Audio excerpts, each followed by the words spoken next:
కేంద్ర ప్రభుత్వం పార్లమెంటులో చాలా దుర్మార్గపూరితంగా రాష్ట్రాల మీద అదనపు భారాన్ని మోపుతూ రాష్ట్ర ప్రభుత్వాలను సంప్రదించకుండానే వారు సూచనలను తీసుకొనకుండానే అట్లాగే పార్లమెంట్లో department related standing committee on rural development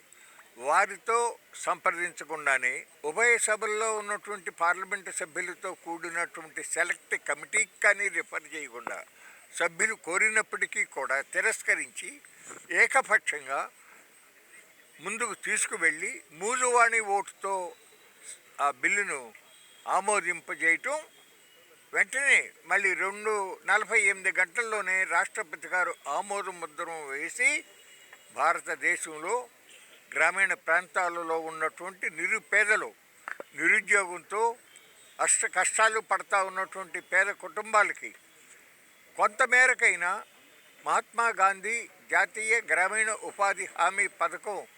సహాయకారిగా ఉంటూ వారికి కొన్ని రోజులైనా వారు వాస్తవంగా 100 రోజుల పాటు వారు పని చేసుకుంటామంటే ఖచ్చితంగా పని చూపించవలసినటువంటి బాధ్యత కిందటి చట్టం మీద ఉంది. దాని ప్రకారంగా వారు నిర్ణయించిన విధంగా వేతనాలు ఇవ్వటం, అది 15 రోజుల లోపల వాళ్ళకి ఇవ్వాలి. 15 రోజులు దాటి ఆలస్యం అయ్యేటట్లయితే దానికి